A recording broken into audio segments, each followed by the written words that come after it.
Well, today we know that the House of Representatives will be voting on invoking the 25th Amendment, which gives the power to the Vice President to take over the administration when it is found that the current president is unable to carry out his duties as president.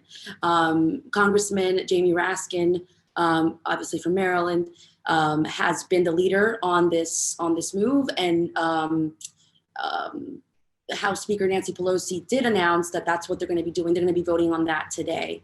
Unfortunately, though, just hearing from Nancy Pelosi and Steny Hoyer, also of Maryland, they tried to communicate with Vice President Pence, and just seeing how he has been non-responsive, it's a good clue that he's not really willing to go down that direction. Now, it's not just the vice president who needs to move forward, but also the majority of a vote among the cabinet members. Now, cabinet members are appointees by the president, so it's highly unlikely that there's going to be a majority of individuals who would be willing to make such a vote for them to be able to invoke the 25th Amendment. Now, the second tool would be impeachment. We know that there have been several members of Congress that have written articles of impeachment, and that vote will be taken tomorrow.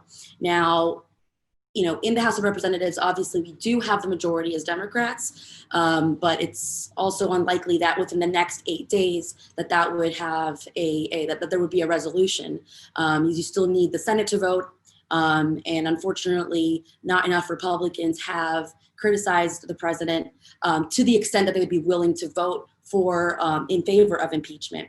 And then lastly, we know that among the impeachment hearings, the president has he has the right to bring in his own defense. So within the next eight days, it's highly unlikely that would happen. Now, that doesn't mean that invoking both tools that it's not important that Congress still try to push for those efforts, because it's important that the American people not lose faith in our political process. Now, the attacks, the insurrections, the assault on the Capitol of last week, it's